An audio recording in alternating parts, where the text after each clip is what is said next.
ప్రభు పాదాల దగ్గర ఉన్నామని మరొకసారి జ్ఞాపకం చేసుకుందాం. మరి ప్రభు పాదాల దగ్గర కూర్చున్నప్పుడు ఉత్తమమైన దానిని కోర్చుకుంది. ప్రభు నీ పాద సన్నిధిలో ఉత్తమమైన దాన్ని కూర్చుని వెళ్ళడానికి నన్ను బలపరచు, నన్ను దర్శించు, నన్ను బలపరచు, నాతో మాట్లాడయ్యా.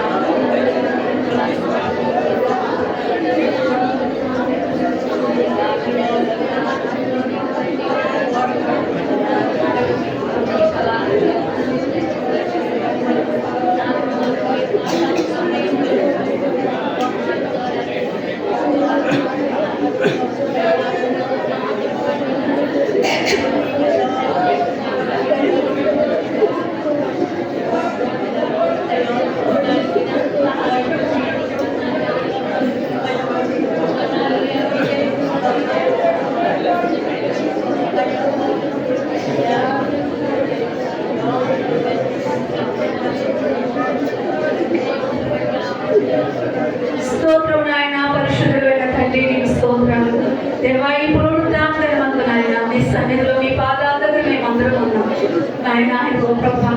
నాయన నీ వాక్కు ద్వారా మమ్మల్ని బలపరచండి నాయన. ఇంతవరకు నీ సన్నిధిలో కృతజ్ఞతాస్తుతులు చెల్లిస్తూ నీ పాద సన్నిధిలో ప్రభా నేను కొనియాడుతూ వచ్చి ఉన్నాం. ఈ సమయం అందుకుని మాటలు వినడానికి మా హృదయాన్ని సిద్ధపరచమని ప్రార్థన చేస్తున్నాం. ఆత్మ కార్యం జరిపించండి, ఆత్మ నడిపింపును దయచేయండి. వీళ్ళందరినీ మీరు బలపరచండి ప్రభా. ఎవరు ఏ పరిస్థితిలో ఉన్నారో నాకు తెలియదు ప్రభా, మీకు తెలుసు నాయన. ప్రతి హృదయాన్ని ఎరుగున దేవుడు, ప్రతి అంతరంగాన్ని ఎరుగున దేవుడు, పరిశుద్ధాత్మ దేవుడు మీరే మాతో మాట్లాడి మమ్మల్ని బలపరిచి మీ నామానికి అనిపించుకోమని యేసు నామములో ప్రార్థిస్తున్నాను తండ్రి. ఆమేన్, ఆమేన్, ఆమేన్. దేవునికి స్తోత్రాలు. అలాగే కూడి ఉన్న మీ అందరికీ కూడా హృదయపూర్వక వందనాలు. దేవుని స్తోత్రం. హల్లెలూయా. అందరూ బాగున్నారా? అందరూ బాగున్నారండి.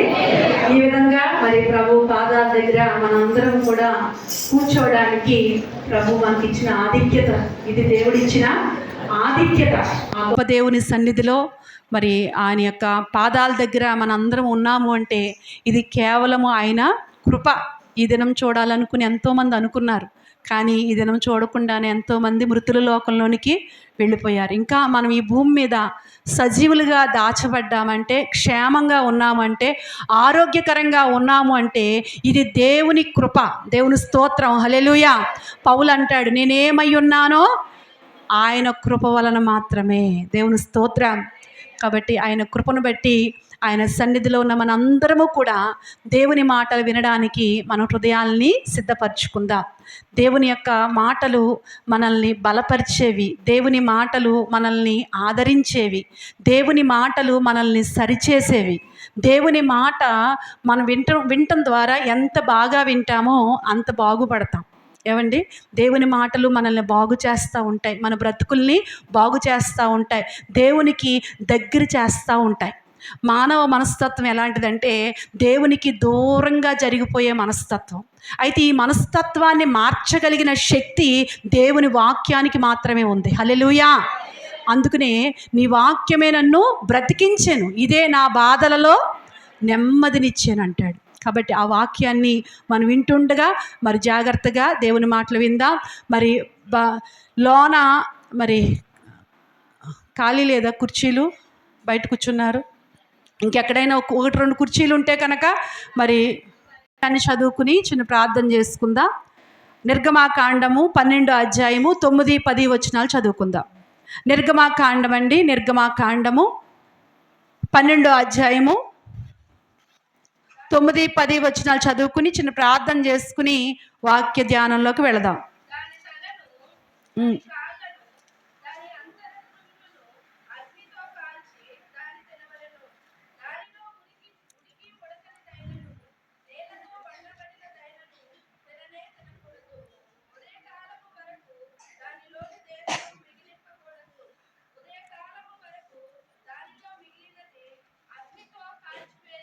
చాలండి, చిన్న ప్రార్థన చేసుకుందాం.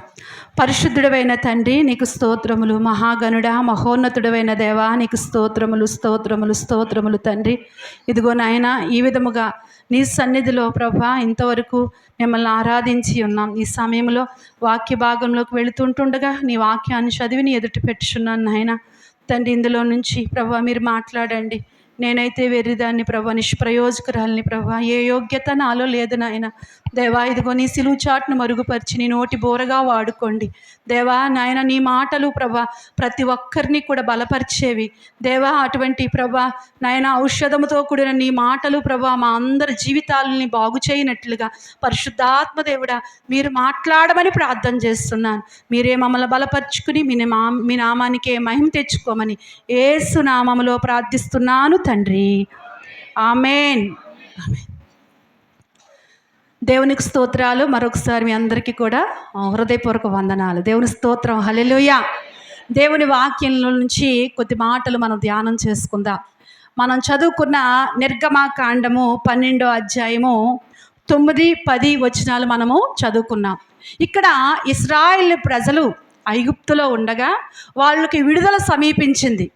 ఆ విడుదల సమీపించినప్పుడు దేవుడు మరి వాళ్ళకి ఇశ్రాయేలు ప్రజలకి ఆజ్ఞాపిస్తున్నాడు.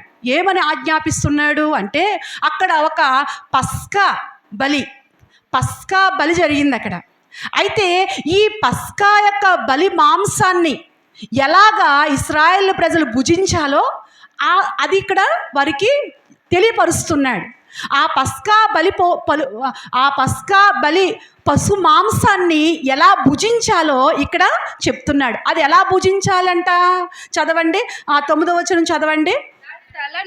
దాని తలను, దాని కాళ్ళను, దాని ఆంత్రములను అగ్నితో కాల్చి దాన్ని తినవలెను. ఏమండి, ఇక్కడ ఏమంటున్నాడంటే, మీరు ఎలా తినాలి? ఈ పస్కా బలి పశు మాంసాన్ని మీరు ఎలా తినాలి అంటే, అగ్నితో మీరు కాల్చి తినాలి. నీళ్లతో ఉడకబెట్టకూడదు. నీళ్లతో ఏం చేయకూడదు? ఉడకబెట్టకూడదు. అది ఎలా తినాలంట? అగ్నితో కాల్చి తినాలంట. చూడండి, ఇప్పుడు మరి నిప్పుల మీద కాల్చింది అంటే ఇక్కడ చెప్తున్న మాట ఏంటంటే, నిప్పుల మీద కాల్చుకు తినండి, మీరు ఉడికించుకోవద్దు. మీకు ఒక ప్రశ్న వేస్తాను. ఏమండి, ఇప్పుడు మాంసాన్ని ఉడికించుకున్నది టేస్ట్గా ఉంటుందా, నిప్పుల మీద కాల్చింది టేస్ట్గా ఉంటుందా?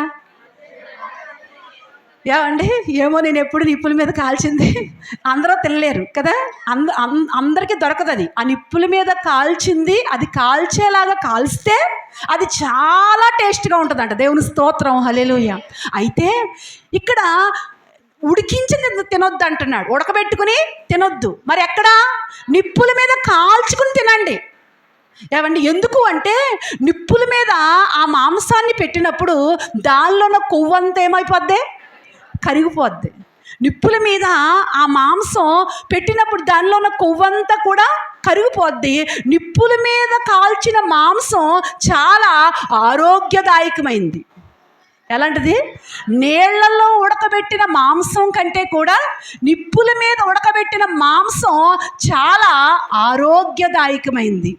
ఇక్కడ ఈ పస్కా బలి పశువు యొక్క మాంసాన్ని నిప్పుల మీద మాత్రమే కాల్చుకు తినండి అన్నాడు. అంటే దీని అర్థం ఏంటంటే, యేసుక్రీస్తే క్రొత్త నిబంధనలో చూస్తే యేసుక్రీస్తు ఏమై ఉన్నాడంటే, పస్కా బలిగా మనందరి పాప విమోచన కొరకు కూడా ఆయన బలయ్యాడు. దేవుని స్తోత్రం. అయితే ఆయన ద్వారా విమోచించబడిన మనం అందరము కూడా ఇప్పుడు ఆ పస్కా బలి పశు మాంసం వలె నిప్పుల మీదకి వెళ్ళాలి. ఎక్కడికే? నిప్పుల మీదకే వెళ్ళాలి. ఎంత నిప్పుల మీద కాల్చబడతామో అంత లోకానికి ఔషధంగా దేవుడు వాడుకుంటాడు. దేవుడు స్తోత్రం. హల్లెలూయా. నిప్పుల మీద కాల్చిన మాంసము ఏ విధంగా అయితే ఆరోగ్యదాయకంగా, ఏ విధంగా అయితే రుచికరంగా ఉంటుందో, అలాగే యేసుక్రీస్తు నిన్ను లోకానికి రుచికరంగా వాడుకోవాలనుకుంటున్నాడు. దేవుడు స్తోత్రం. అందుకే అంటాడు ఆయన, మీరు లోకానికి ఉప్పై ఉన్నారు. ఏమై ఉన్నారు? ఉప్పుకి మరో పేరేంటి? రుచి. ఏమండి, కొంతమంది భోజనాల్లో వడ్డించినప్పుడు ఉప్పు ఉప్పు అనరు, మరి ఏమంటారు? రుచి రుచి. ఏమండి, ఎందుకంటే ఉప్పు అంటదంట అన్నీ వేసి చూడు, నన్నేసి చూడు. ఏమండి, ఉప్పు వేయగానే టమాటా టేస్టు ఏంటో అర్థమవుద్ది, బీరకాయ టేస్ట్ ఏంటో తెలుస్తుంది. ఏమంటే కూరగాయల టేస్ట్లు అన్నీ తెలియాలంటే ఉప్పు పడాలి దాంట్లో. ఉప్పు వేయకుండా అన్నీ వేసినా కానీ ఏది కూడా దాని రుచి అది ఇవ్వలేదు. ఏమండి, దేని రుచి అది ఇవ్వాలంటే దానికి ఏం కావాలి? ఉప్పు కావాలి. అందుకని ఉప్పు రుచి అంటారు. ఏమండి, అలాగా ఇప్పుడు మనము లోకానికి రుచికరంగా ఉండాలంటే, లోకానికి ఒక ఔషధంలాగా నీవు వాడబడాలి అంటే, యేసుక్రీస్తులో రక్షింపబడిన వారందరూ కూడా ఎంత భక్తి జీవితంలో ఉన్నా కానీ నిప్పుల మీద కాల్చబడే అనుభవంలోనికి దేవుడు నడిపిస్తాడు. దేవుని స్తోత్రం, హల్లెలూయా. ఎక్కడ తీసుకెళ్తాడు? నిప్పుల మీద కాల్చబడే అనుభవంలోనికి దేవుడు నడిపిస్తాడు. యేసుక్రీస్తు చేత విమోచించబడిన పిల్లలందరూ కూడా పూలబాటలో సాగలేరు. ఏమండి, చాలామంది అనుకుంటారు యేసు ప్రభువుని నమ్ముకోగానే ఇది కలిసి వస్తుందండి, అది కలిసి వస్తుందండి, ఇది జరుగుద్దా అది జరుగుద్దా అంటారు. ఏమండి, జరగవచ్చు, కానీ ఎంత భక్తి జీవితంలో ఉన్న వారిని అయినప్పటికీ దేవుడు నిప్పుల మీదకు తీసుకెళ్లే అనుభవంలోకి నడిపిస్తాడు. దేవుని స్తోత్రం, హల్లెలూయా. అయితే ఈ నిప్పుల మీదకు తీసుకువెళ్ళే అనుభవాలు నేను ఇప్పుడు 3 చెప్తాను. ఏమండి, 3 రకాలైన నిప్పులు నేను చెప్తాను. అయితే ఈ 3 రకాల్లో నుంచి కూడా కొన్ని విషయాల్ని మనం ధ్యానం చేసుకుందాం. మొట్టమొదటిగా ఏంటి అంటే యెషయా గ్రంథం చూడండి. యెషయా గ్రంథము 48వ అధ్యాయం 10వ వచనం చదవండి. 48:10. నేను నిన్ను పుటము వేసి తిని వెండిని వేసినట్లు కాదు, ఇబ్బంది కొలిమిలో నిన్ను పరీక్షించి. చాలండి. ఇది ఏ నిప్పు అంటే ఏమండి, శ్రమ, శోధననే నిప్పు, శ్రమలనే నిప్పు, ఇబ్బంది అనే నిప్పు. ఏమండి, ఇబ్బంది, శ్రమ, శోధన అనే కొలిమిలో దేవుడు కొన్నిసార్లు నేను వేస్తాడు. ఏమండి, శ్రమ, శోధన, ఇబ్బంది, అనారోగ్యం ఇవన్నీ కూడా నిప్పుకు పోల్చబడ్డాయి. ఇప్పుడు ఈ నిప్పులో మన యొక్క విశ్వాసం వేయబడుతున్నప్పుడు మన జీవితం పరీక్షింపబడతా ఉంటుంది. ఇక్కడ అంటున్నాడు కదా, ఇబ్బంది అనే కొలిమిలో నిన్ను ఏం చేస్తాడంట? పరీక్షిస్తాడంట. ఎందుకు పరీక్షిస్తాడు అంటే నీలో ఉన్న ప్రతి వ్యర్థతను తొలగించడానికి. దేవుని స్తోత్రం. నీలో ఉన్న ప్రతి ఒక్క మురికిని, ప్రతి ఒక్క డాగును కూడా తొలగించటానికి దేవుడు కొలిమిలో వేస్తాడంట. ఏమండి, ఎక్కడ వేస్తాడు? అగ్ని అనే కొలిమి, నిప్పులు అనే కొలిమిలో దేవుడు నిన్ను పరీక్షిస్తాడు. నిన్ను నశింప చేయడానికి కాదు. ఏమండి, నిన్ను విడిచిపెట్టడానికి కాదు. ఏమండి, బైబిల్లో భక్తుడు అంటాడు కదా, శ్రమ కలుగక మునుపు నేనేం చేశాను? త్రోవ విడిచిపెట్టేశాను. భక్తుడే అవడానికి. కానీ శ్రమ లేకపోతే ఏం చేశాడంట? త్రోవ విడిచిపెట్టేశాడంట. త్రోవ అంటే ఏమండి, దేవుని కొరకు బ్రతకవలసిన వాడు, దేవునిలో బ్రతకవలసిన వాడు తప్పిపోయాడు. ఎప్పుడు? శ్రమ కలుగక మునుపు. తర్వాత ఏమంటాడు చూడండి, ఎన్నో అధ్యాయం అది అమ్మా? 119:67 చూడండి. 119:67. శ్రమ కలుగక మునుపు నేను త్రోవ విడిచి తిని. ఇప్పుడు చూడండి, ఇప్పుడు అంటే శ్రమ కలిగిన తరువాత నీ వాక్యమును అనుసరించి నడుచుకొనుచున్నాను. దేవుని స్తోత్రం, హల్లెలూయా. ఏమండి, శ్రమ లేకపోతే నేను తప్పిపోయాను, కానీ ఇప్పుడు శ్రమ వచ్చింది నాకు. శ్రమలో నేనేం చేస్తున్నాను? నీ దగ్గరే ఉన్నాను, నీతోనే ఉన్నాను, నీ వాక్యాన్ని అనుసరించి నడుచుకుంటున్నాను. ఇప్పుడు శ్రమ ఆయనకు మేలు చేసిందా లేదా? అందుకనే అంటాడు, శ్రమ నొంది ఉండుట నాకు మేలాయను. ఏమండి, శ్రమ ఎప్పుడు కూడా నీకు మేలు చేస్తుంది. కష్టం ఎప్పుడూ కూడా చాలాసార్లు ఇది ఎందుకు ఇలా జరగాలి అనుకుని చిన్న శ్రమ రాగానే ఏవండి కంగారు పడిపోతూ ఉంటాం. చిన్న కష్టం రాగానే ఏవండి భయపడిపోతూ ఉంటాం. కానీ ఏవండి శ్రమ అనేది, కష్టం అనేది మనల్ని ఎప్పుడూ కూడా దేవునికి దగ్గర చేసేటట్లుగా ఉండాలి. దేవుని స్తోత్రం. శ్రమలో సాతానుడు ఏం చేస్తాడో తెలుసా?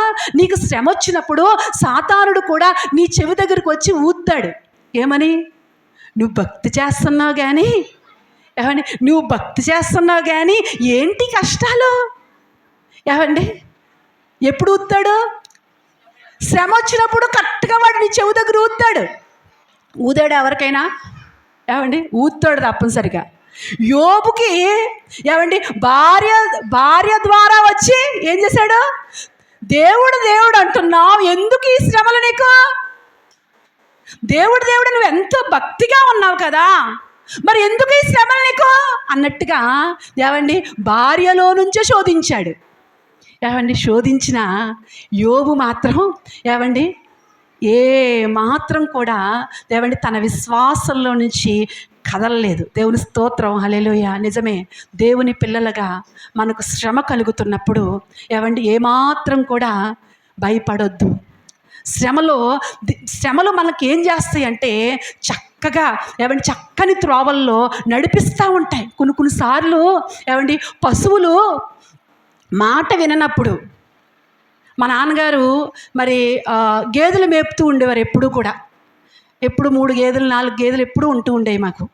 అయితే అలా మేపుతూ ఉన్నప్పుడు కొన్నిసార్లు గేదె కొనుక్కొచ్చినప్పుడు ఒక్కొక్క గేదె మాట వినేది కాదు. దాన్ని రోజు కూడా కాలువకు తోలుకెళ్ళేవారు. రోజు కడగడానికి ఆ పెంటేరే ఉంది కదా, అక్కడ తోలుకెళ్తూ ఉండేవారు. అయితే ఒక్కొక్క గేదె ఏం చేసేదంటే మాట వినేది కాదు. అటు పరుగులెట్టేసి ఇటు పరుగులెట్టేసి ఇలా పరుగులెట్టేస్తూ ఉండేది.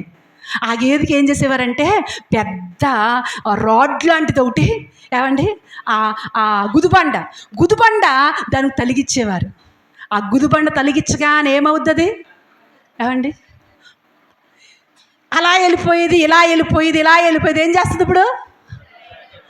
ఆ గుదుబండతో ఏమండి చక్కగా నడుస్తూ ఉంటుంది. అలాగే ఏమండి కొంతమందికి దేవుడు మాటకు లోబడటానికి గుదుబండలాగా కొన్ని శ్రమలకు అనుమతిస్తూ ఉంటాడు. అందుకే యోబు గ్రంథంలో శ్రమ అంటండి మనల్ని ఏం చేస్తుందో తెలుసా? చక్కని మాట అంటాడండి యోబు 36వ అధ్యాయము 15వ వచనం చదవండి. యోబు గ్రంథము 36వ అధ్యాయము 15వ వచనం చదవండి. శ్రమపడు వారికి వారికి కలిగిన శ్రమ వలన ఆయన విడిపించును. అమ్మ ఆయన విడిపించును. బాధ వలన వారిని విధేయులుగా చేయును. బాధ చూడండి, శ్రమలో దేవుడు విడిపిస్తాడు. అంతేకాకుండా నీకు వచ్చిన బాధ నిన్నేం చేస్తుందంట? విధేయులుగా చేయును. దేవుని స్తోత్రం. దేవుడు శ్రమ అనే పాఠశాలలో ఏమండి బాధలు అనే పాఠశాలలో దేవుడు మనల్ని వేశాడు అంటే కారణం ఏంటంటే మనకు విధేయతని ఏర్పడానికి. దేవుని స్తోత్రం. ఏమండి అనారోగ్యం అనే శ్రమ, ఏమండి ఇబ్బందులనే శ్రమ, అసమాధానం అనే శ్రమ, ఈ బాధ దేవుడు నీకు అనుమతించాడు అంటే నిన్ను విధేయతలోకి నడిపించాలని దేవుని ఉద్దేశం. దేవుని స్తోత్రం. ఎందుకు అంటే యేసుక్రీస్తు దేవుని కుమారుడయ్యుండి కూడా హెబ్రీయులు రాసిన పత్రికలు ఏమంటాడంటే శ్రమల ద్వారా ఆయన ఏం నేర్చుకున్నాడంట? విధేయత నేర్చుకున్నాడు. యేసుక్రీస్తు కూడా శ్రమలనే పాఠశాలలోకి వెళ్ళవలసి వచ్చింది. ఎందుకు అంటే విధేయత నేర్చుకోవడానికి. దేవుని పిల్లలమైన మనము ఏమండి విధేయతలోనికి రావడానికి, మనలో ఉన్న వెర్రవీగుతున్న దుష్టత్వం నుండి విడిపించటానికి, ఏమండి మనలో ఉన్న గర్వాన్ని నుండి విడిపించటానికి, మనలో ఉన్న అహంకారాన్ని విడిపించటానికి దేవుడు కొన్నిసార్లు శ్రమలనే పాఠశాలలో మనకు వేస్తూ ఉంటాడు. దేవుని స్తోత్రం. శ్రమలు అనేవి ఒక పాఠశాల లాంటివి. ఎలాంటివండి? ఒక పాఠశాల లాంటివి. పిల్లల్ని పాఠశాలకు ఎందుకు పంపిస్తాం?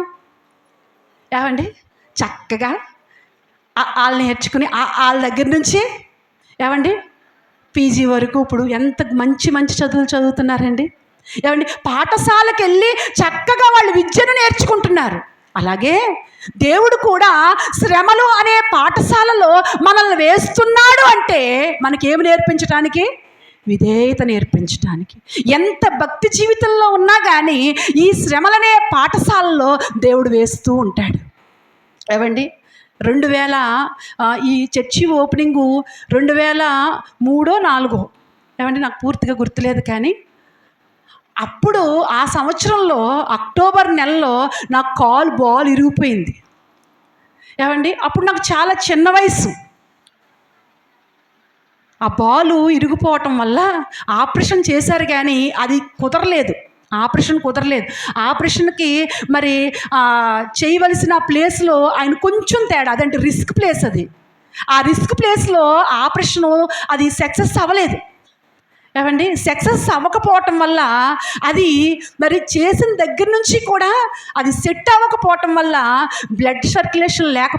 సరిగ్గా బ్లడ్ సర్క్యులేషన్ లేకపోవటం వల్ల ఆ బాల్, ఇంత ఉండవలసిన బాలు ఏమండి, అది సంవత్సరం రోజు ఆ బ్లడ్ సర్క్యులేషన్ తగ్గిపోయి ఎంత అయిపోయిందంటే ఇంత పావలా బిళ్ళ అంత అయిపోయిందంట. ఏమండి, నిజంగా అది ఎన్ని సంవత్సరాలంటే దగ్గర చేయించుకునే 2 సంవత్సరాల ఉద్యమం. ఏమండి, దగ్గర 20 సంవత్సరాలు. ఏమండి, 20 సంవత్సరాలు ఆ బాధలో నిజంగా దేవుడు నాకు ఎన్నో పాఠాలు నేర్పించాడు. ఏమండి, ప్రతి దినము కూడా దేవుడు తోడుగా ఉంటేనే లేవగలదని నేను దేవుని దగ్గర ప్రతి దినము దేవుడి మీద ఇంకా ఆధారపడినట్లుగా చేసింది ఆ బలహీనతలో నుంచి దేవుడు ఎన్నో పాఠాలు నేర్పించాడు. దేవుని స్తోత్రం. ఏమండి, ఎప్పుడూ కూడా వచ్చిన ఆ శ్రమను బట్టి ఏమండి నేను దేవుడి మీద సణుక్కోలేదు, గొడుక్కోలేదు ఎప్పుడు కూడా. ఎందుకు అంటే తెలుసు, నా దేవుని సెలవు లేకుండా ఒక వెంట్రుకు కూడా నాలో నుంచి ఊడి పడదు అని. దేవుని స్తోత్రం. నిజమే, దేవుని సెలవు లేకుండా ఏది రాదు నీ మీదకి. ఒకవేళ వచ్చింది, అవకాశం ఇచ్చాడు అంటే దేవుడు ఏదో నేర్పాలనుకుంటున్నాడు, ఏదో నీకు నేర్పాలనుకుంటున్నాడు. ఏమండి, ఏదో నీలో నుంచి దేవునికి ఆయాసకరమైనది తొలగించాలనుకుంటున్నాడు. దేవుని స్తోత్రం. హల్లెలూయా. కాబట్టి శ్రమ వచ్చినప్పుడు కలవరపడొద్దు. శ్రమ వచ్చినప్పుడు మనం త్రోవ విడిచిపెట్టొద్దు. శ్రమలో మనము దేవునికి ఇంకా దగ్గరగా ఉండాలి. ఎందుకో తెలుసా, పౌలు అంటాడు కదా, శ్రమ అయినా, బాధ అయినా, ఇరుకైనా, వస్త్రహీనత అయినా నీ ప్రేమ నుంచి ఏది ఎడబాపలేదు. దేవుని స్తోత్రం. ఏది ఎడబాపదండి.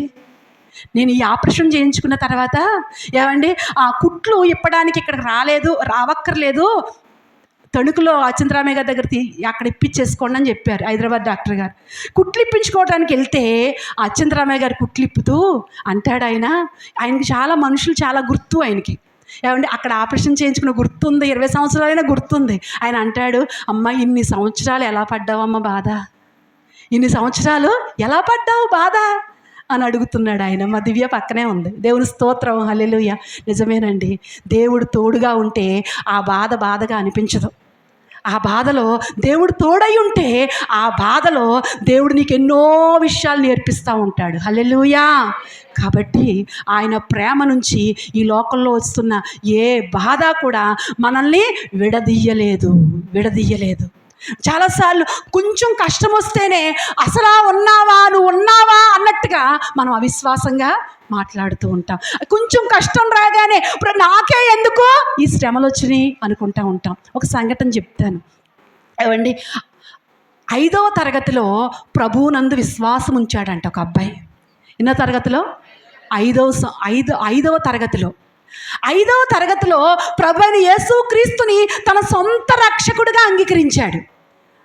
అప్పటికి ఆయనకు 12వ సంవత్సరం అంట. ఎన్నో సంవత్సరం? 12వ సంవత్సరం. ఆ తర్వాత ఆయన ప్రభువుని అంగీకరించాడు, యవనస్తుడైన తర్వాత వివాహం అయిన తర్వాత ఆయనకి 2 పిల్లలు. 2 పిల్లలు పుట్టారు. ఆయన ఎక్కడ అంటే అమెరికా దేశంలో. ఆయన ఎక్కడ రక్షించబడ్డాడు, ఎక్కడ పుట్టాడు అంటే అమెరికా దేశంలో. అయితే ఆయన యవనస్తుడైన తర్వాత దేవుని వాక్యాన్ని చెప్తున్నాడు. నిజంగా కాలేజీ పిల్లల్ని, యవ్వనస్తుల్ని ఎంత సరైన మార్గంలో నడిపించాడంటే, ఏమండి, భయంకరమైన పాపం పెరిగిపోతుంది. ఏమండి, పాపం యవ్వనస్తుల్లో మరింతగా పెరిగిపోతున్న పరిస్థితులు.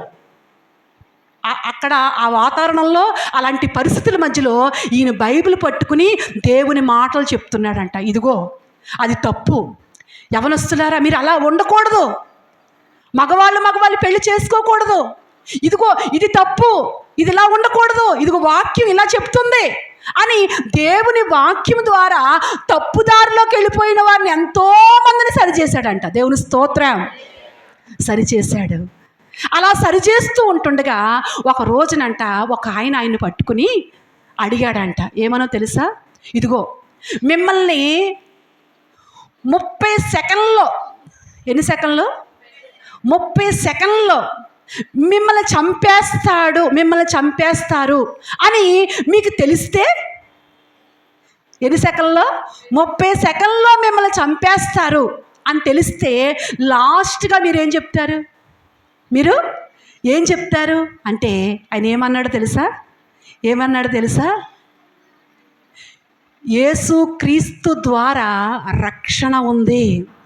యేసుక్రీస్తు మాత్రమే పాపము నుండి విమోచించే దేవుడు. యేసుక్రీస్తు మాత్రమే పరలోకానికి చేర్చే దేవుడు.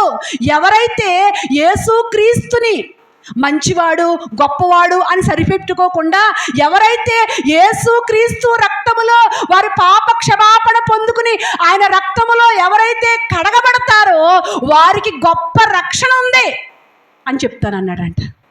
ఎన్ని సెకండ్లో? 30 సెకండ్లు. చనిపోయే ముందు నీకు 30 సెకండ్లు అవకాశం ఇస్తే ఏం చెప్తావంటే ఇలా చెప్తానన్నాడంట. ఆ తర్వాత బాంబులతో ఆయన పేల్చేశారు. ఏమండి, గన్ షూట్తో పేల్చేశారు. ఆయనే, మీరు కూడా వినే ఉంటారు. ఎవరంటే చార్లీ క్రిక్. Charlie Crick. ఏమండి, యవ్వనస్తుడు ఆయన. బుల్లెట్ ప్రూఫ్లతో ఆయన చంపేశారు. నిజంగా ఆయన దేవుని కొరకు నిలబడిన విధానం చాలా అమోఘం. ఏమండి, అలా చనిపోయిన తర్వాత భార్య మీడియా ముందుకొచ్చి ఏమండి ఏమందో తెలుసా? ఆయన ఎక్కడి వరకు చేశాడో పరిచర్య, దాన్ని నేను కొనసాగిస్తాను. హల్లెలూయా. దాన్ని నేను ఏం చేస్తాను? కొనసాగిస్తాను. దేవుని బిడ్డలారా, మీరు దేవుని సన్నిధికి వెళ్ళడానికి భయపడకండి, దేవుణ్ణి ఆరాధించడానికి భయపడకండి, దేవుణ్ణి ప్రేమించడానికి భయపడకండి అని ఏమండి ఎలిగెత్తి దేవుని గురించి కనపరిచింది. దేవుని స్తోత్రం. అమ్మా, నీకు వచ్చిన శ్రమ ఎంత గొప్పది. మరి ఇంతవరకు నీ భర్త నిజంగా చాలా మంచోడంటండి. 2 పిల్లలు. ఏమండి, ఓ పిల్లకేమో 3వ సంవత్సరం అంట, ఇంకో పిల్లకి ఇంకా సరిగ్గా మాటలు చిన్న పిల్ల, బాగా పసిపిల్ల. ఏమండి, ఇప్పుడు ఆ పిల్లలతో ఆమెకు వచ్చిన శ్రమ ఎలాంటిది? ఏమండి, ఆ శ్రమలో ఆమె దేవుణ్ణి ఆధారం చేసుకుని, నా దేవుడు గొప్పవాడు, పరలోకంలో నా భర్తను నేను కలుసుకుంటాను ఒకరోజు. దేవుని స్తోత్రం. ఏమండి, ఎక్కడ కలుసుకుంటాను? పరలోకంలో నా భర్తను కలుసుకుంటాను. అమ్మ, అంతవరకు దిక్కెవరు నీకు? నా దిక్కు దేవుడే. దేవుని స్తోత్రం. ఏంటండి, అంత భయంకరమైన శ్రమలో దేవుణ్ణి అంటు పెట్టుకుంటాం ఏంటండి? మనం చిన్న కష్టం వస్తే ఉన్నావా అంటాం కదా. చిన్న కష్టం వస్తే భయపడిపోతాం, కంగారు పడిపోతాం. కానీ దేవుడు శ్రమ అనుమతించాడు అంటే ఏదో ఉద్దేశం ఉంది, ఏదో ప్రణాళిక ఉంది. అది నీకు ఇప్పుడు అర్థం కాకపోవచ్చు. ఏమండి, దేవుణ్ణి ప్రేమించు వారికి సమస్తము సమకూడి మేలు కలగడానికి. కాబట్టి ఏ శ్రమలో ఉన్నావు, ఏ కష్టంలో ఉన్నావు పరీక్షించుకో. ఒకవేళ దేవునికి ఆయాసకరమైంది విడిచిపెట్టడానికేమో నీ శ్రమ, నువ్వు దేవుని మార్గంలో స్థిరపరచటానికేమో నీ బాధ, నిన్ను విధేయతలోనికి నడిపించటానికేమో, నీలో ఉన్న దుష్టత్వాన్ని, విర్రవీగుతున్న కల్మషాన్ని తొలగించటానికేమో శ్రమ దేవుడు అనుమతించాడు. పరీక్షించుకో. శ్రమ వచ్చింది అంటే మనం పరీక్షించుకోవాలి. శ్రమలో మనం ఏం చేయాలండి? మనల్ని మనం పరీక్షించుకోవాలి. ఈ శ్రమ వచ్చింది నాకు, కారణం నాలో ఉన్న అవిధేయత, నాలో ఉన్న దుష్టత్వమా, నాలో ఉన్న గర్వమా, నాలో ఉన్న అహంకారమా? ప్రభువా, నేనేం నేర్చుకోవాలి? ఈ శ్రమలో నాకు ఏ పాఠాలు నేర్పిస్తావు? ఒక చిన్న పిల్లవాడిలాగా దేవుని దగ్గర ఒదిగిపోతే ఆ శ్రమ నీకు మేలైపోతుంది. దేవుని స్తోత్రం. ఆ శ్రమ నీకు సిరిగా మారిపోద్ది. కాబట్టి మొట్టమొదటిగా శ్రమ అనే నిప్పు మీద దేవుడు ఏం చేస్తూ ఉంటాడు? కాలుస్తూ ఉంటాడు. రెండవదిగా ఇర్మియా గ్రంథం 28వ అధ్యాయము 23వ అధ్యాయం 28వ వచనం చదవండి. 23, 28. కలకనిన ప్రవక్త ఆ కలను చెప్పవలను. నా వాక్కు ఎవనికుండునో వాడు సత్యమును బట్టి నా మాట చెప్పవలను. ధాన్యముతో చెత్తకు ఏమి సంబంధము? ఇక్కడ బాగా వినండి. ధాన్యముతో చెత్తకు ఏమి సంబంధము? ఇదే యెహోవా వాక్కు. నా మాట అగ్ని వంటిది కాదా? దేవుని స్తోత్రం. రెండవదిగా ఏమండి, దేవుని వాక్యం అనే నిప్పుల మీద దేవుడు మనల్ని కాలుస్తూ ఉంటాడు. దేని మీద పెడతాడు? దేవుని వాక్యము ఏమై ఉన్నదంట? నిప్పు. ఏమండి, దేవుని వాక్యము అగ్ని. ఈ అగ్ని లాంటి దేవుని వాక్యము ద్వారా దేవుడు నిన్ను దర్శిస్తూ ఉంటాడు. వాక్యము ద్వారా దేవుడు నీతో మాట్లాడుతూ ఉంటాడు. ఎందుకంటే దేవుని వాక్యం ద్వారా ఎందుకు దేవుడు దర్శిస్తాడు? దేవుని వాక్యం ద్వారా దేవుడు ఎందుకు మాట్లాడతాడు అంటే మనల్ని సరిచేయడానికి. ఏం చేయడానికండి? మనల్ని సరిచేయడానికి, మనల్ని దిద్దడానికి, మనల్ని బాగు చేయడానికి దేవుడు తన వాక్కును పంపిస్తాడు. దేవుని స్తోత్రం. దేవుని వాక్కును పంపించినప్పుడు ఆ వాక్కు ద్వారా మనం ఏం చేయాలి? మనలో ఉన్న మురికిని, మనలో ఉన్న డాగుల్ని, ఏమండి, ఈ వాక్యం అనే అగ్ని దహించినట్లుగా మనం విధేయులం అవ్వాలి, లోబడాలి. దేవుని మాటకి ఏం చేయాలండి? లోబడాలి. దేవుడు మొట్టమొదటి రాజైన సౌలుతో మాట్లాడాడు. దేవుడి మాటను సౌలు తీసుకున్నాడా? తీసుకోలేదు. దేవుని మాట వినలేదు, దేవుని మాటకు లోబడలేదు. దేవుని మాటకు లోబడితే కనుక ఆయనలో ఉన్న చెత్త అంతా దహించబడిపోదును. దేవుని స్తోత్రం. ఏమండి, హృదయంలో ఉన్న చెత్త దహించబడాలంటే వాక్యం ఉండాలి. ఆయన వాక్యము అగ్ని లాంటిది. ఒకసారి ప్రకాష్ గారు ఒక మాట చెప్పారు. ఏమండి, MBBS కాలేజీ సిద్దిపేటలో పిల్లలు చదువుకుంటారంట. అక్కడ సీట్ వచ్చిన వాళ్ళు అక్కడ జాయిన్ అవుతూ ఉంటారు. ఒక అమ్మాయి ఆ కాలేజీ నుంచి చర్చికి వస్తూ ఉండేది. మరొక అమ్మాయికి, బ్రాహ్మణ అమ్మాయి, మరొక అమ్మాయి, ఆ అమ్మాయి 6 రోజులు 6 దేవుళ్ళు కొలుస్తూ ఉండేదంట. ఆదివారం మాత్రం ఖాళీగా ఉండేదంట. ఇప్పుడు తన స్నేహితురాలు సువార్త చెప్పింది. నువ్వు 6 రోజులు 6 దేవుళ్ళు కొలుసుకుంటున్నావు కదా, 7వ రోజు చర్చికి రా. అక్కడ విగ్రహాలు ఏమి ఉండవు కానీ దేవుని మాటలు చెప్తారు, విని వచ్చేద్ది కానీ అక్కడ నువ్వేం చెయ్యొద్దు, దేవుని మాటలు విని వచ్చేద్ది కానీ అని ఆమె చెప్పగా ఒక రోజంట సరే వస్తానని ఆదివారం ఆ బ్రాహ్మణ అమ్మాయి తన స్నేహితురాలు కూడా వచ్చిందంట. దేవుని స్తోత్రం. వచ్చింది, సిద్దిపేట ప్రకాష్ గారు చర్చికి వచ్చింది. ఆ తర్వాత ఒక వారం వచ్చింది, మళ్ళా ఆదివారం వచ్చేసరికి వెళ్ళిపోవాలనిపిస్తుందండి చర్చికి. దేవుని స్తోత్రం. అలా ప్రతి వారం ఏమండి మానకుండా రావడం ప్రారంభించింది. ఎప్పుడైతే దేవుని సందుకు వస్తుందో దేవుడు తన వాక్కు ద్వారా మాట్లాడడం ప్రారంభించాడు. దేవుని స్తోత్రం. ఏమండి, దేవుడు తన వాక్కు ద్వారా దర్శించడం ప్రారంభించాడు. ఏమండి, తన జన్మ కర్మ పాపముల నుండి విడుదల, విమోచన ఆమెకు దొరికింది. దేవుని స్తోత్రం. ఏమండి, 4 సంవత్సరాలు MBBS ఎన్ని సంవత్సరాలు అయితే ఉంటుందో, 4, 6 నాకు తెలియదు కానీ MBBS పూర్తయ్యేసరికి ఆమెలోకి గొప్ప గొప్ప విశ్వాసం వచ్చేసింది, గొప్ప సాక్షిగా తయారైపోయింది. అయితే ఇప్పుడు ఆ ఎంబీబీఎస్ పూర్తి చేసుకుని హాస్టల్ ఖాళీ చేసి వెళ్తున్నప్పుడు ప్రకాష్ గారి దగ్గరికి వచ్చిందంట. వచ్చి, అంకుల్ నేను ఇంటికి వెళ్ళిపోతున్నాను, ఎప్పటి నుంచి నాకు పోరాటాలు ప్రారంభమవుతాయి, నిలబడేలాగా ప్రార్థన చేయండి అందంట. దేవుని స్తోత్రం. ఏమండి, నేను నిలబడేలాగా ఏం చేయండి, ప్రార్థన చేయండి అందంట. ప్రార్థన చేయించుకుని వెళ్ళిపోయింది. ఏమండి, వెళ్ళిన తర్వాత ఇంటి దగ్గర ఒకరోజు పొద్దుటే ఆమెకు అలవాటు ఏంటంటే ప్రార్థన చేసుకుని వాక్యం చదువుకోవడం అలవాటైంది. ఆ రోజు ఉదయమే ప్రార్థన చేసుకుంది, ఆ ఒళ్ళో పెట్టుకుని బైబిల్ చదువుతుందంట. బైబిల్ చదువుతుంటే వాళ్ళ నాన్నగారంట ఆమె ఉన్న గదిలోకి వచ్చాడు. వచ్చిన తర్వాత ఈమె ఒళ్ళో పెట్టుకుని బైబిల్ చదువుతుంది. వెంటనే బైబిల్ ఆమె ఒళ్ళో నుంచి ఇలా తీసుకుని ఇలా చూశాడంట. ఇలా చూసి అన్నాడంట, ఏంటమ్మా ఇది అంటే, ఆమె అందంట, నాన్నగారు ఇది పరిశుద్ధ గ్రంథం, ఇది పరిశుద్ధ గ్రంథం. ఈ పరిశుద్ధ గ్రంథంలో ఉన్న మాటలు నా హృదయంలో ఉంటే ఏ పురుగు నాలోకి చొరబడదు అన్నాడంట. ఏం చొరబడదు? ఏ పురుగు నా హృదయంలోనికి చొరబడదు. ఈ పరిశుద్ధ గ్రంథంలో ఉన్న మాటలు నా హృదయంలో ఉంటే నా హృదయంలోనికి ఏ పురుగు ఏం చేయబడదో, చొరబడదు అనగానే ఆయన వెంటనే అన్నాడంట, చదువుకో అమ్మ, అయితే బాగా చదువుకో అన్నాడంట. దేవుని స్తోత్రం. ఏమండి, బైబిల్ అంటుంది, యవ్వనస్తులు దేని చేత తన నడతను శుద్ధిపరచుకుంటారు? నీ వాక్యమును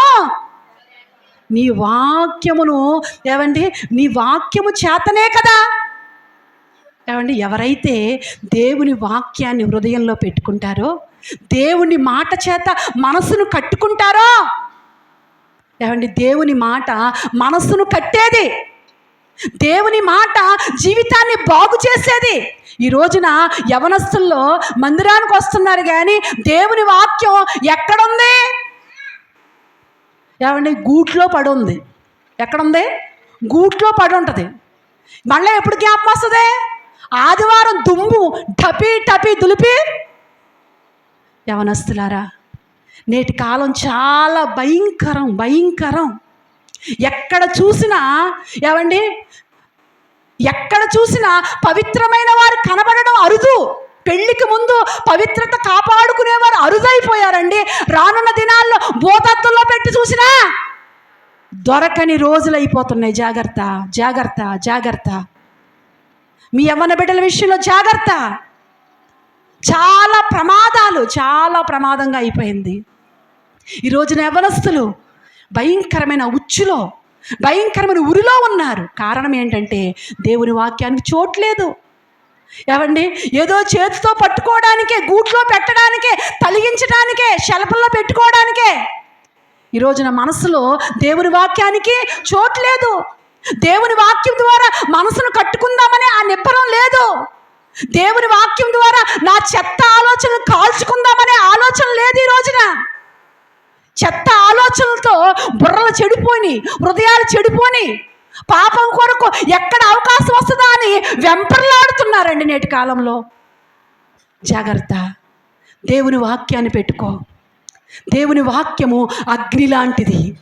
నీలో ఉన్న చెత్తను ఏం చేస్తుంది? దహించి వేస్తుంది. ఆ దేవుని మాటకు నువ్వు లోబడితే నీలో ఉన్న ఆ మష్టంతటిని తీసివేస్తుంది. హల్లెలూయా. ఒక సందర్భం చెప్తాను. బైబిల్లో ఏమండి, ఒక ఆమె పేరు హాగరు. ఈ హాగరు ఎవరు అంటే సారాయి దాసి.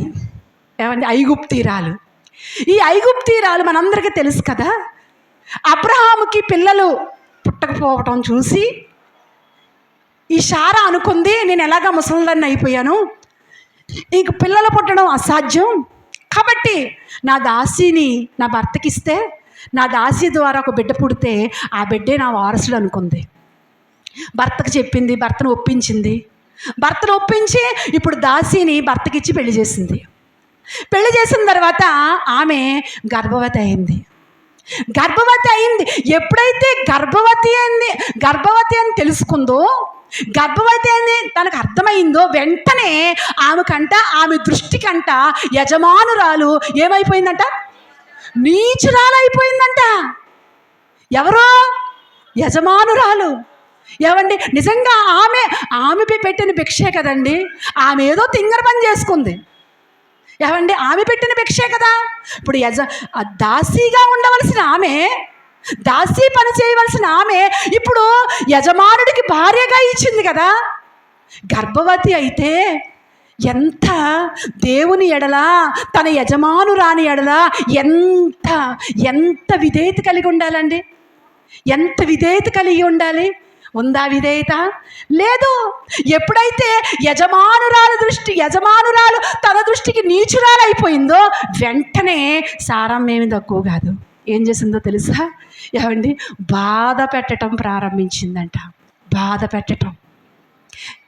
పెట్టడం అంటే అబ్రహాముకి వివాహం అయిన తర్వాత ఆమె గిన్నెలు కడగడం మానేసింది. ఏమండి పనులన్నీ ఇంకేమీ ఏ పని లేకుండా ఆమెను కూడా ఒక రాజభోగంలాగా చూసుకున్నారు. ఇప్పుడు ఏం చేసిందంటే అదంతా లేదమ్మా, అదంతా లేదు, మొదట నువ్వు ఎలా వచ్చావో నడు అని దాసీగా చూడడం మొదలుపెట్టింది. ఎప్పుడైతే అలా చేసిందో ఈ ఆగరంట తట్టుకోలేకపోయింది. ఎవరి దెబ్బకు తట్టుకోలేకపోయింది? శారా దెబ్బకి తట్టుకోలేక వెళ్ళిపోయిందంట. ఇల్లు వదిలేసి వెళ్ళిపోయి ఎక్కడ తిరుగుతుందంట? అరణ్యంలో అటు ఇటు తిరుగుతుందంట. ఎక్కడికి వెళ్ళాలి అడ్రస్ లేదు. ఎందుకంటే ఐగుప్తు దేశం నుంచి ఎప్పుడో వచ్చేసింది. ఇప్పుడు తిరిగి వెళ్ళడానికి అవకాశం లేదు. గర్భిణీగా ఉంది, గర్భంలో బిడ్డ ఉన్నాడు. ఇప్పుడు ఆ గర్భిణీగా ఉన్న ఆమె అరణ్యంలో అటు ఇటు తిరుగుతుందంట. తిరుగుతుంటుంటే దేవాది దేవుడు చూశాడు. దేవుని స్తోత్రం. నిజమే, నువ్వు ఎక్కడున్నా కానీ దేవుడు చూస్తాడమ్మా. నువ్వు ఏ స్థలంలో ఉన్నా కానీ దేవుడు చూస్తాడు. దేవుని కన్నులకు కనబడని సృష్టం ఏదియో లేదు. ప్రతి స్థలంలో కూడా ఆయన చూచే దేవుడు. ఈ ఆగర్ అరణ్యంలో తిరుగులాడుతూ ఉంటుంటే పిలుస్తున్నాడు దేవుడు. తన వాక్కు చేత పిలుస్తున్నాడు. అగ్నయ్యున్న ఆ వాక్కు చేత దేవుడు పిలుస్తున్నాడు. ఏమని? సారాయి దాసివైనా హాగరు, ఎక్కడి నుంచి వచ్చావమ్మా, ఎక్కడికి వెళ్తున్నావు అంటుంటే ఆమె అంటది, నా యజమానురాలైనా అబ్బా చాలా మంచిగా చెప్పిందండి. నా యజమానురాలైన శారాయి వద్ద నుంచి పారిపోతున్నాను అనగానే వెంటనే అంటాడు, వెళ్ళు, నీ యజమానురాలి యొద్ద చేతి క్రింద నువ్వు అణిగే ఉండు. దేవుని స్తోత్రం. ఎలా ఉండు? అణిగుండు.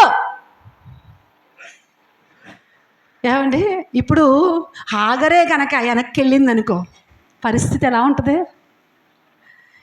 పరిస్థితి ఎలా ఉంటుంది? అక్కడేమో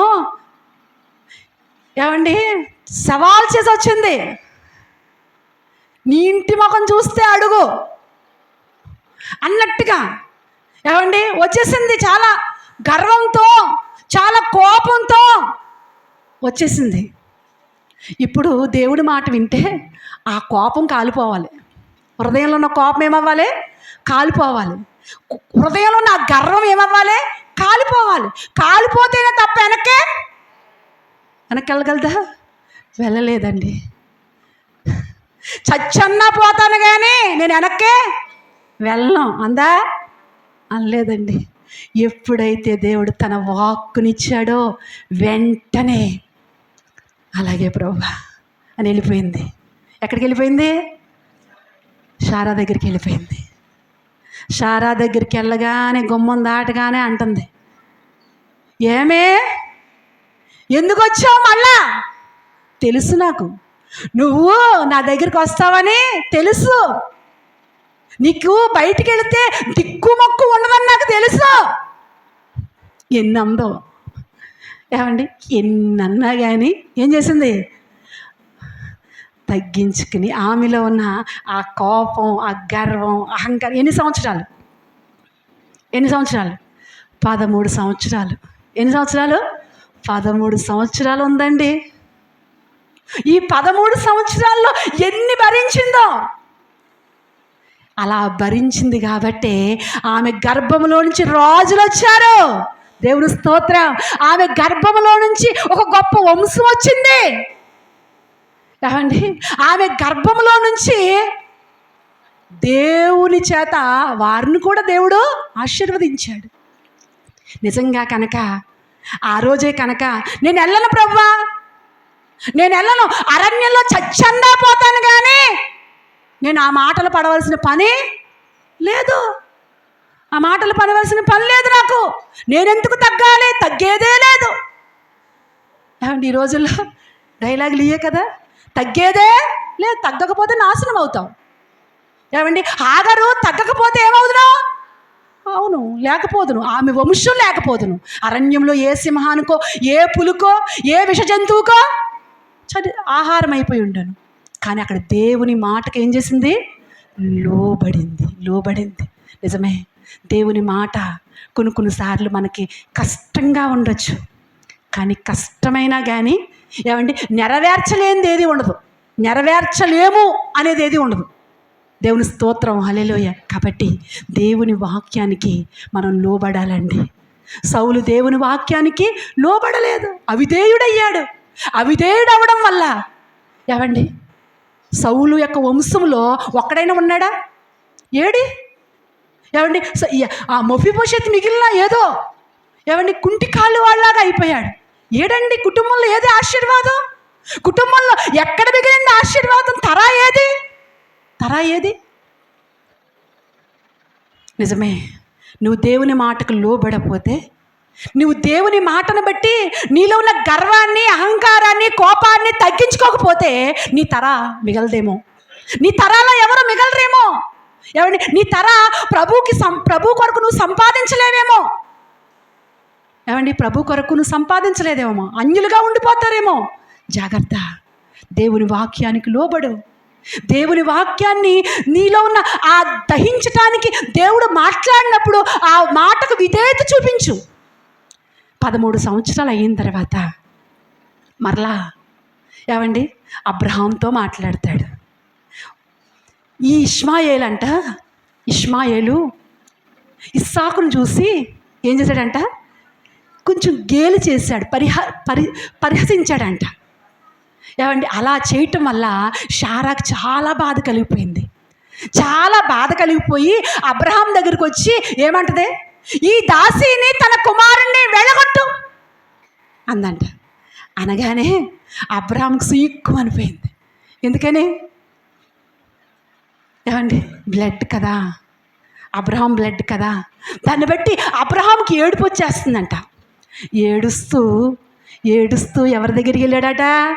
దేవుడి దగ్గరికి వెళ్ళాడు. దేవుని స్తోత్రం, హల్లెలూయా. మనకి ఏదైనా ఏడుపు వచ్చే పరిస్థితులు వస్తే ఎక్కడికి వెళ్ళాలి? దేవుడి దగ్గరికి వెళ్ళాలండి. దేవుని దగ్గర మోకాళ్ళు ఉంచితే నీకు సమాధానం వస్తుంది. ఏమండి మనకి ఏదైనా బాధ కలిగిందనుకో, ఏదైనా కష్టం కలిగిందనుకో, ఎవరన్నా ఏదైనా అన్నారనుకో, ఏమండి ఎవరన్నా ఏదైనా బాధ పెట్టారనుకో, మనం ఎక్కడికి వెళ్ళాలి? దేవుని పాదాల దగ్గరికి వెళ్ళాలి. ఎప్పుడైతే దేవుని పాదాల దగ్గరికి వెళ్తావో అప్పుడు ఏమిస్తాడు దేవుడు? నీ హృదయంలో సమాధానం ఇస్తాడు. ఏమండి అక్కడున్న ఆ సమస్యకు పరిష్కారం ఇస్తాడు. దేవుని స్తోత్రం. మనం ఏం చేస్తాం? ఏదన్నా సమస్య రాగానే ఎక్కడికి వెళ్తాం?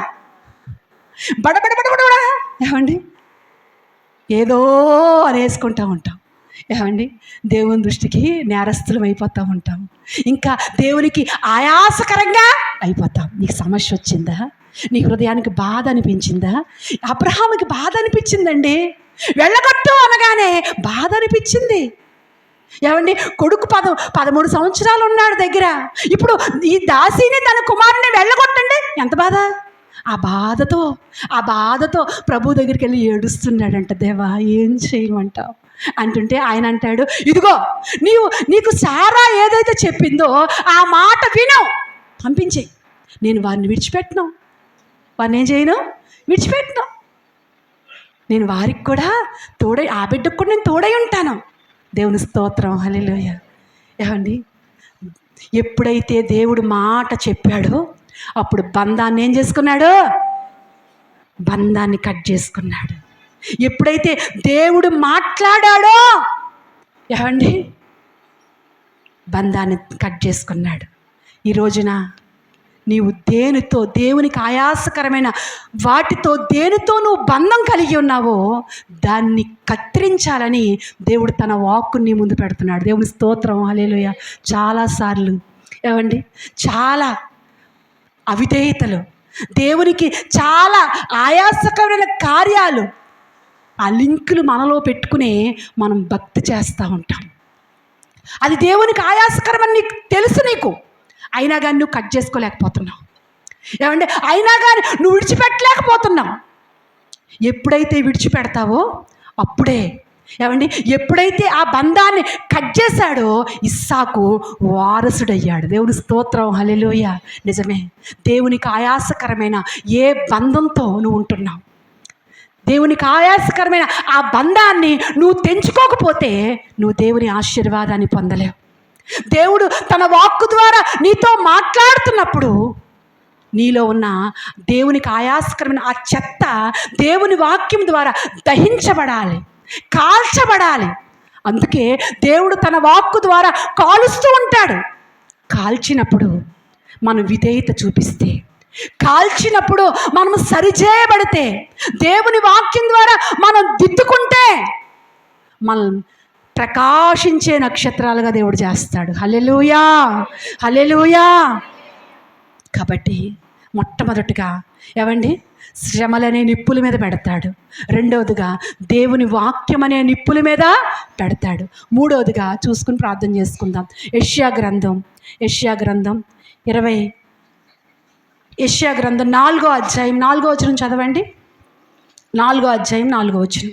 తీర్పు తీర్చు ఆత్మ వలనను, తీర్పు తీర్చు ఆత్మ వలనను, దహించు ఆత్మ వలన, దహించు ఆత్మ వలనను ప్రభువు సియోను కుమార్తెల కన్నా. చాలండి, చూడండి ఇక్కడ ఏమండి, ఆత్మ, ఏ ఆత్మ అంట? దహించు, తీర్పు తీర్చు ఆత్మ, దహించు ఆత్మ. అంటే ఎందుకు అగ్ని అంటే ఈ దేవుని అగ్ని. ఏమండి, ఇది ఏ అగ్ని అంటే తీర్పు తీర్చు ఆత్మ, దహించు అగ్ని. ఏ అగ్ని? దహించు అగ్ని. దేవుని ఆత్మ దహించు అగ్ని అయి ఉన్నాడు. ఏమండి, ఈ దహించు ఆత్మనే అగ్ని చేత మనల్ని కాలుస్తూ ఉంటాడు, మనల్ని మండిస్తూ ఉంటాడు. ఎందుకు అంటే మనందరము కూడా రక్షించబడ్డాం. రక్షించబడిన మన పేర్లు ఎక్కడున్నాయి? జీవ గ్రంథంలో ఉన్నాయి. మనందరం ఎవరు అంటే పరలోక వారసులం. మన పౌరస్థితి ఎక్కడుంది? పరలోకంలో ఉంది. మనందరము కూడా పరలోకానికి ఏమండి వారసులం గనక ఈ లోకంలో బాప్తిసం పొందటంతో సరిపోదు. ఏమండి, ఒకడు నీటి మూలముగానో ఆత్మ మూలముగానో జన్మిస్తేనే కానీ పరలోక రాజ్యము చేరడు అంటాడు. కాబట్టి నీటి ద్వారా రక్షించబడి నీటి ద్వారా బాప్తిసం పొందిన మనము దేవుని ఆత్మ చేత నడిపించబడాలి. దేవుని స్తోత్రం, హల్లెలూయా. దేని చేత నడిపించబడాలి? దేవుని ఆత్మ చేత నడిపించబడాలి. బైబిల్లో అంటాడు కదా, ఎందరైతే దేవుని ఆత్మ చేత నడిపించబడతారో వారందరూ కూడా దేవుని పిల్లలై ఉంటారు. దేవుని స్తోత్రం, హల్లెలూయా. కాబట్టి ఈ పరిశుద్ధాత్మ, దేవుని ఆత్మ మనలో ఉన్నప్పుడు మనల్ని ఎలా నడిపిస్తుందంటే యెషయా గ్రంథంలోనే 3:6 చదవండి, 3:16 చదవండి. 3:16. మరియు యెహోవా సెలవిచ్చినదేమనగా సియోను కుమార్తెలు గర్విష్ఠురాండ్రై మెడచాచి నడుచుచు 68:2 చదవండి. యెషయా గ్రంథం 68:2.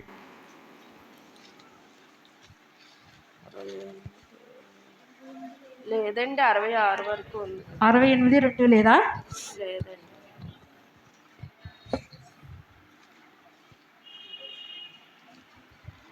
యెహెజ్కేలు 36:26 చదవండి. 36:26.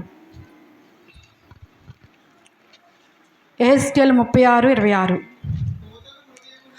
నూతన హృదయము నీకు ఇచ్చేదను, నూతన స్వభావమును నీకు కలుగజేసేదను, రాతి గుండె నీలో నుంచి తీసివేసి మాంసపు గుండెను నీకు ఇచ్చేదను, నా ఆత్మను మీ అందుంచి నా కట్టడలను అనుసరించు వారుగా, నా విధులను గైకొను వారుగా మిమ్మల్ని చేస్తాను. దేవుని స్తోత్రం, హల్లెలూయా.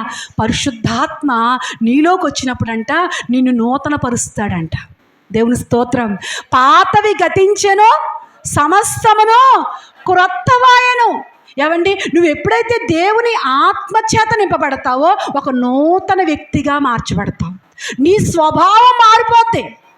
ఏమండి, మనం ఒకప్పుడు గొంగళ పురుగు లాంటి స్వభావం.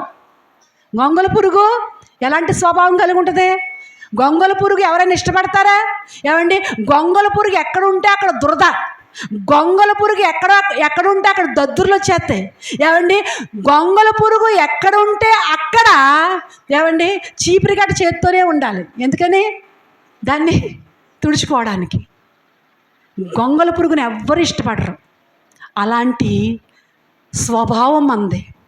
ఎప్పుడైతే దేవుని ఆత్మతో నింపబడతావో నీ గొంగళి పురుగు స్వభావం పోయి ఏ స్వభావం వస్తుంది?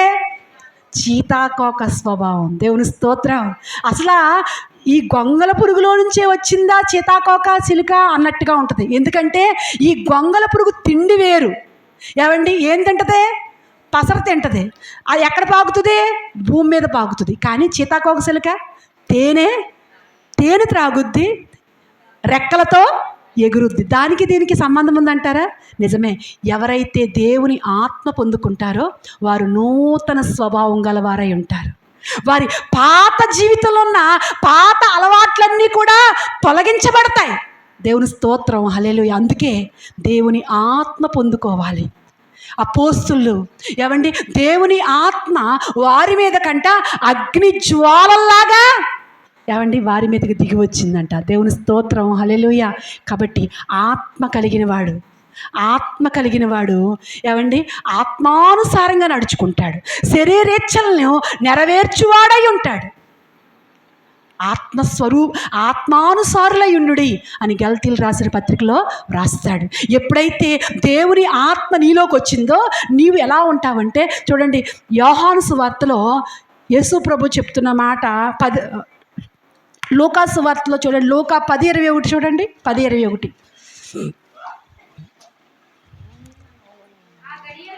ఆ గడియలోనే యేసు పరిశుద్ధాత్మయందు బహుగా ఆనందించెను. దేవుని స్తోత్రం.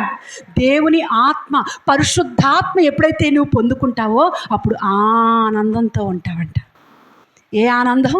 ఏమండి, పరిశుద్ధాత్మయందలి ఆనందం.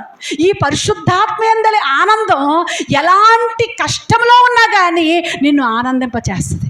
అందుకనే అంటాడు, దేవుని రాజ్యము భోజనము పానము కాదు, మరి నీతి సమాధానము పరిశుద్ధాత్మయందలి ఆనందమునై ఉన్నదంటాడు. దేవుని స్తోత్రం, హల్లెలూయా. కాబట్టి పరిశుద్ధాత్మయందలి ఆనందం, పరిశుద్ధాత్మ శక్తితో మనం నింపబడినప్పుడు ఏమండి, ఇంకొక మాట చూపిస్తాను చూడండి. యోహాను సువార్తలో 16వ అధ్యాయం 8వ వచనం చదవండి. 16:8 ఆయన వచ్చి పాపమును గూర్చియు, బాగా వినండి, ఆయన వచ్చి పాపమును గూర్చియు, నీతిని గూర్చియు, తీర్పును గూర్చియు లోకమును ఒప్పింప చేస్తాడంట. దేవుని స్తోత్రం. లోకం అంటే మనమే. ఏమండి, ఎప్పుడైతే దేవుని ఆత్మ నీలోకి వస్తుందో అప్పుడంటండి పాపమును గూర్చి, నీతిని గూర్చి, తీర్పును గూర్చి మనం ఏం చేస్తుంది? ఒప్పింప చేస్తుంది. ఏమండి, మనం ఏదన్నా చెడ్డ చూపులు చూసామనుకోండి, దేవుని ఆత్మ నీలో ఉంటే ఏం చేస్తుంది? ఏమండి, పరిశుద్ధాత్మ నీలో ఉంటే ఏం చేస్తాడు? నువ్వు చేసిన తప్పు, ఆ తప్పు కొరకు పశ్చాత్తాపడి విడిచిపెట్టేంత వరకు ఊరుకోడు. దేవుని స్తోత్రం. ఉదాహరణ చెప్తాను చూడండి. మన కంటిలో నలక పడింది. ఏమండి, నలక పడినప్పుడు ఆ కంటిలో నుంచి ఏం చేస్తుంది? నీళ్ళు వస్తానే ఉంటాయి. ఎప్పటి వరకు? ఆ కంట్లో ఉన్న నలక తీసేంత వరకు ఏమొస్తుంది? నీళ్ళు వస్తానే ఉంటాయి. అలాగే పరిశుద్ధాత్మ అనుభవం ఎవరైతే కలిగి ఉంటారో వారిలో ఏ పొరపాటు చేసినా, ఏమండి ఏ చెడు క్రియలు చేసినా, ఏది దేవునికి ఆయాసకరంగా బ్రతికినా నీలో ఉన్న పరిశుద్ధాత్ముడు ఏం చేస్తాడు? తీర్పును గురించి జ్ఞాపకం చేస్తాడు. ఒప్పుకో, విడిచిపెట్టు, నువ్వు ఇలా చేయకూడదు. ఎవరో బయట నుండి నిన్ను హెచ్చరించక ముందే లోపల ఉన్న పరిశుద్ధాత్ముడు ఏం చేస్తూ ఉంటాడు? ఒప్పింప చేస్తూ ఉంటాడు. నీలో ఉన్న ఆ చెత్తను, నీలో ఉన్న ఆ డాగుల్ని, అవన్నిటినీ కూడా దహించి వేస్తాడు. దేవుని స్తోత్రం, హల్లెలూయా. అందుకే దహించు ఆత్మ. ఏ ఆత్మ? దహించు ఆత్మ, పరిశుద్ధాత్మ. ఈ పరిశుద్ధాత్మ చేత నీలో ఉన్న ప్రతి చెత్త కూడా దహించబడాలి. ఆత్మ పూర్ణుడు అవ్వాలి. నువ్వు ఆత్మతో నడిపించబడాలి. దేవుని ఆత్మతో నడిపించబడాలి. ఈ రోజున దేవుని ఆత్మ కాకుండా లోకంలో ఎన్నో ఆత్మలు వచ్చేసాయి. ఎన్నో ఆత్మలు వచ్చేసాయి. ఉద్రేకపరచు ఆత్మ, దెయ్యాల ఆత్మ, ఎన్నో ఆత్మలు వచ్చేసాయి. కానీ మనము దేవుని ఆత్మ చేత నడిపించబడాలి. దేవుని ఆత్మ ఎలా పొందుకుంటాం అంటే బైబిల్లో అంటాడు, అడుగువారికి కొలతలేని ఆత్మనిస్తాడు. సేవకుడైనా విశ్వాసి అయినా ఎవరైనా పరిశుద్ధాత్మ అనుభవంలో ఉండాలి. ఎవరైతే పరిశుద్ధాత్మ అనుభవంలో ఉంటారో వారు బూది గంతాల వరకు బ్రతుకున్నంత కాలము కూడా ప్రభు కొరకు ఎలా ఉంటారో? సాక్షులై ఉంటారు. ఆ విషయం ప్రభువే చెప్పాడు. ఇదిగో నా ఆత్మను మీరు పొందుకోండి, నా ఆత్మ కొరకు మీరు కనిపెట్టండి. ఎప్పుడైతే కనిపెడతాడో పరిశుద్ధాత్ముడు మీలోకి వస్తాడు, మీ మీదకి వస్తాడు, మీలోకి వస్తాడు. అప్పుడు యోదయ, గలిలయ, సమరయ, బూది గంతాల వరకు వెళ్ళి నాకు సాక్షులై ఉంటారు. దేవుని స్తోత్రం, హల్లెలూయా. ప్రభు కొరకు నువ్వు సాక్ష్యం ఇవ్వాలంటే, ప్రభు కొరకు నువ్వు నిలబడాలంటే నీ శక్తి సరిపోదు. ఈ కడవరి దినాల్లో నిలబడడం చాలా కష్టమైపోతున్న పరిస్థితులు. ఒక త్రాగుబోతుని దేశద్రోహి అండం, ఒక వ్యభిచారిని దేశద్రోహి అండం. కానీ ఇప్పుడు ఈ కాలంలో ప్రతి ఒక్కడు బుడ్డోడు కాడి నుంచి పెద్దోడు వరకు అలవాటైంది ఏంటంటే, యేసు ప్రభువుని నమ్ముకున్న వాడిని ఎక్కడ చూసినా ఏమంటున్నారు? దేశద్రోహులంట. ఎవరంట? ఎవరు దేశద్రోహులు? యేసు ప్రభువుని నమ్ముకున్న వాళ్ళు ఎవరంట? దేశద్రోహులంట. అవునా? అసలు దేశభక్తి గలవారు ఎవరైనా ఈ ప్రపంచం మీద ఉన్నారు అంటే వారు క్రైస్తవులే. దేవుని స్తోత్రం. ఎందుకో తెలుసా? దేశ క్షేమం కొరకు ప్రార్థిస్తారు వాళ్ళు. దేశం క్షేమంగా ఉండాలని, ప్రజలు క్షేమముగా ఉండాలని ప్రార్థించేది ఎవరు అంటే ఒక క్రైస్తవులే. కానీ ఈనాడు నిన్న బాలు వచ్చాడు, వాడు చెప్తూ అంటున్నాడు, హైదరాబాద్లో మేము ఉండే ఏరియా మరింత భయంకరం. దేశద్రోహులు అంటారంట. ఏ ద్రోహులు? దేశద్రోహులు. ఒక వ్యభిచారిని దేశద్రోహి అందో, వాడు ఎంతమంది జీవితాలు చెరిపేసిన. ఒక త్రాగుబోతూ ఇల్లు ఒళ్ళు గొల చేసుకుని రోడ్డు మీదకి ఎక్కిన వాడు దేశద్రోహి అనరు. ఒక జోతగాడిని భార్య మెడలో పుస్తము కూడా పేకాటగా కూర్చున్నవాడు దేశద్రోహి అండం. దేశద్రోహి అంటే ఎవరంట?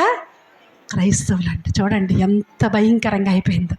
ఇలాంటి పరిస్థితుల మధ్యలో క్రీస్తు సాక్షిగా నువ్వు బ్రతకాలంటే దేవుని ఆత్మ కావాలి. ఆత్మశక్తితో, పరిశుద్ధాత్మశక్తితో నువ్వు నింపబడాలి. అప్పుడే లోకంలో సాక్షిగా ఉంటాం. మన పేరు జీవ గ్రంథంలో తొడవబడకుండా దేవుని రాజ్యం చేరడానికి అనుదినము కూడా మనల్ని పశ్చాత్తాపంలోనికి నడిపించేది దేవుని ఆత్మ. అందుకే దేవుడు 3, ఒకటి ఏంటంటే శ్రమలనే నిప్పుల మీదకే తీసుకువెళ్తాడు. రెండవదిగా వాక్యం అనే నిప్పుల మీదకే తీసుకువెళ్తాడు. పరిశుద్ధాత్మ అగ్ని అనే నిప్పుల మీద నిన్ను పెడతాడు. ఎప్పుడైతే ఈ 3 అనుభవాల గుండా నీ భక్తి జీవితం సాగుతుందో నీవు ఒక రుచికరమైన ఉప్పులాగా, ఒక ఔషధంలాగా లోకానికి మనల్ని దేవుడు వాడుకుంటాడు. అలా వాడుకోవాలని కడవరి దినాల్లో మనందరి ఆశ కలిగి ఉన్నాడు. కాబట్టి ఈ విధంగా లోబడదాం. ఈ మాటలు మన హృదయాల్లో దేవుడు ఫలింప చేయునుగాక. ఆమేన్, ఆమేన్. ప్రార్థన చేసుకుందాం.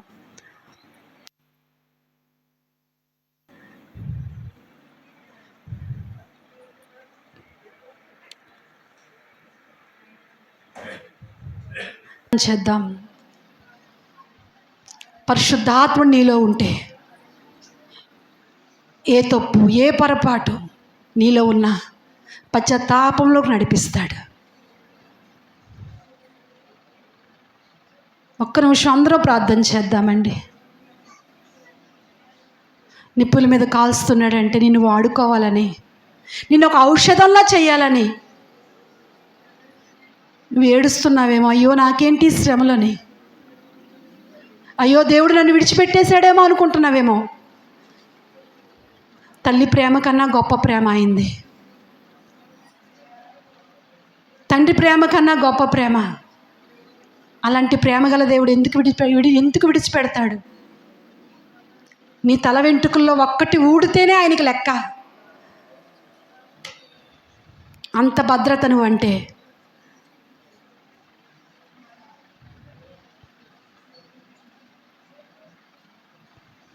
హాగరు లోబడకపోతే, దేవుని వాక్యం ద్వారా తనలో ఉన్న అహాన్ని కాల్చుకోకపోతే, తనలో ఉన్న గర్వాన్ని కాల్చుకోకపోతే ఈ రోజున ఆమె లేకపోదును, ఆమె వంశం ఆమె తరా లేకపోదును. ఆమెలో ఉన్న అహాన్ని కాల్చుకుని తిరిగి వెళ్ళింది కనుకనే దేవుడు విడిచిపెట్టలేదు. ప్రభువా, అనేక సార్లు అహంతో వెర్రవీగుతున్నాను, గర్వంతో వెర్రవీగుతున్నాను, క్షమించయ్యా, నన్ను క్షమించయ్యా. నీ వాక్యం చేత కాల్చబడుతున్నప్పుడు తగ్గించుకోవడానికి సహాయం చేయి. బాధ ద్వారా విధేయత, శ్రమల ద్వారా విధేయత నాకు నేర్పించయ్యా.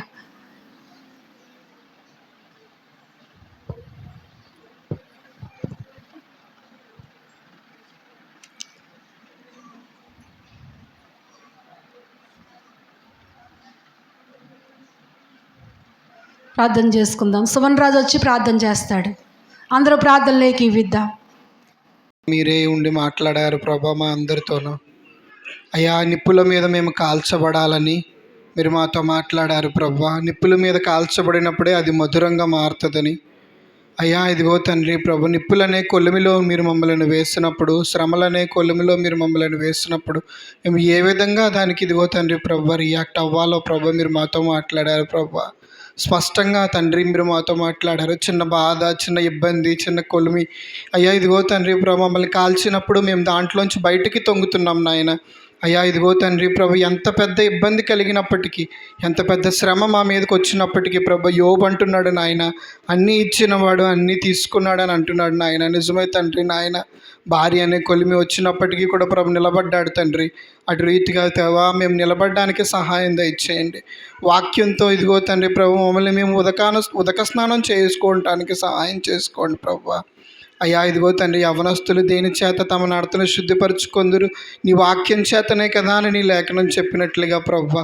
దేవా, మా జీవితాల్లో కూడా నీ వాక్యానికి అనుగుణంగా మేము జీవించడానికి సహాయం దయచేయండి. అయ్యా మూడవదిగా పరిశుద్ధాత్మ దేవుడా, ఇదిగో తండ్రి ప్రభు, మీ ఆత్మను ప్రభు మేము కలిగి ఉండి జీవించడానికి సహాయం దయచేయండి.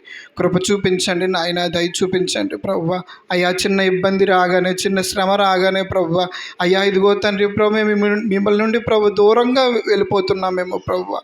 అయ్యా అటు రీతిగా కాకుండా శారీరకంగా ఏ ఇబ్బంది వచ్చినప్పటికీ, ఆత్మీయంగా ఏ ఇబ్బంది కలిగినప్పటికీ ప్రభువా, నీకు దగ్గరగా మేము జీవించడానికి సహాయం దయచేయండి ప్రభువా. నిప్పుల మీద మేము కాల్చబడినప్పటికీ కూడా ప్రభువా, మీలో మేము సువర్ణము వలె మారడానికి సహాయం దయచేయండి ప్రభువా. కృప చూపించండి, దయ చూపించండి ప్రభు. ఎంతవరకు తోడుగా ఉన్న దేవా నీకు వందనాలు ప్రభువా. అయ్యా ముందును కూడా తోడుగా ఉండండి ప్రభు. సేవకురాల్ని మరింతగా ఏడంతల ఆత్మశక్తిని నింపి ప్రభువా మీరే వాడుకోమని, ఈ నామానికి మహిమార్థకరంగా ఇదిగో తండ్రి ప్రభు మరింతగా బలంగా నీ సేవకురాలను వాడుకుని నామానికి మహిమ తెచ్చుకోమని నజరేయుడైన యేసు క్రీస్తు ఉన్నతమైన నామం పేరట అడిగి వేడుకొనుచున్నాం మా పరమ తండ్రి, ఆమేన్. వారు చేసిన ప్రభా వ్యవసాయాల్లో, పాడి పంటలు, ఉద్యోగ వ్యాపారాల్లో మీరు తోడుగా ఉండండి. చదువుకునే బిడ్డలకు జ్ఞానము దయచే, యవనస్తులకు నీ కాపుదల దయచే, పసిబిడ్డ మొదలుకుని వృద్ధుల వరకు కూడా నీ కృపాక్షేమములతో బిడ్డలందరినీ మీరు ఆశీర్వదించమని త్వరగా రాబోతున్న యేసయ్య పరిశుద్ధ నామములో ప్రార్థించి స్తుతించి అడిగి వేడుకుంటున్నాం పరమ తండ్రి, ఆమేన్. తండ్రి అయిన దేవుని ప్రేమ, కుమారుని యొక్క యేసుక్రీస్తు కృప, పరిశుద్ధాత్మ కన్యని సహవాసం ఎప్పుడు ఎల్లప్పుడూ కూడిన మనకును ఇరులోక పరిశుద్ధులకును సదాకాలము తోడై కడవరకు నడిపించి ఆదరించునుగాక. Amen, amen, amen. అందరికీ వందనాలండి. వందనాలు. భోజనం చేసి వెళ్ళండి. సాంబార్ అన్నం